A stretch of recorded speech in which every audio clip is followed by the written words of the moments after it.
Tennessee Senator Marsha Blackburn joins us now. Boy, we've had both senators from Tennessee on today. I feel privileged, Senator Blackburn. Good to have you with us today. Thank you, John.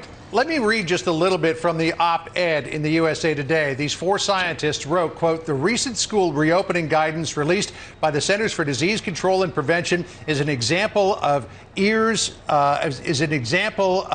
influencing and resulting in misinterpretation of science that should read years of harmful policy, keeping schools closed or even partially closed based on what we know now is unwarranted, is harming children, and has become a human rights issue." You wrote to the CDC director. What do you and your fellow senators want to know?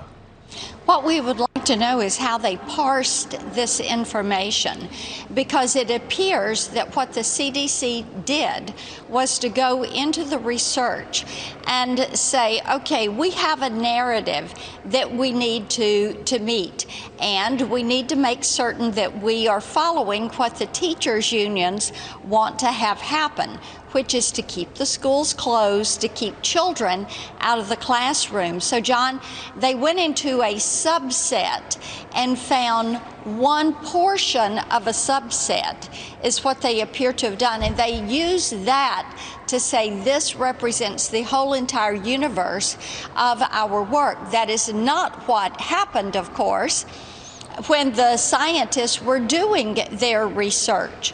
So, in order to protect their credibility, these four scientists came together. They wrote the op-ed for USA Today to present their side of the story, to show that it is safe indeed for children to go back into the classroom.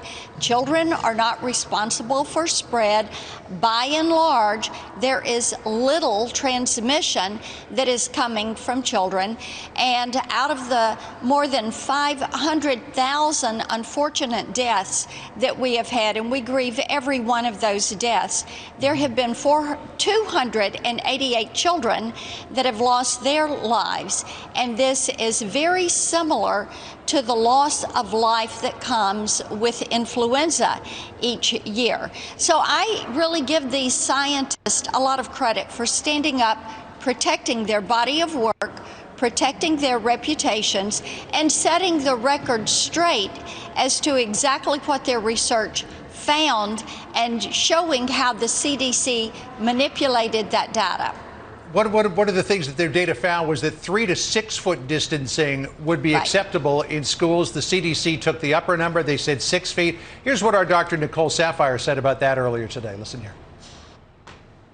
So the authors pointed out in this piece, specifically, they said the whole 6 feet distancing of those CDC recommendations, they were way too harsh in all of their recommendations, and it's really going to make it so schools cannot open. Again, the CDC needs to modify these recommendations. They need to take into account all of the data that we have right now. In your and your fellow senators' letter to the CDC director, you say that if the CDC guidance was followed to the letter, more than 90% of schools would have to be closed. And you also said that they deferred to the unions and maybe some parents as well over the science, saying, quote, "The CDC admitted that listening sessions with parents and teachers led to direct changes to their original draft guidance. By putting forth biased, unscientific guidance, the CDC made a clear decision to side with teachers' unions over the well-being of students." That's a serious charge to level, Senator. It is a serious charge to level, because this is a very serious issue, John. And what they have done is to take the wish list from the unions and apply that writ large to the guidance for the students. When you have elementary children and you're saying 3 feet is adequate, then 3 feet should be adequate, and the CDC should reflect that in their guidance. We know that it is children are facing so much harm.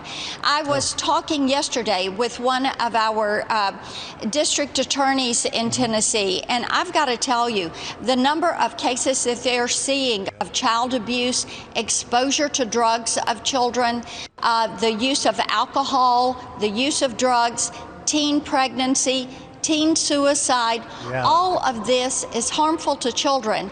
Children need to be back in school.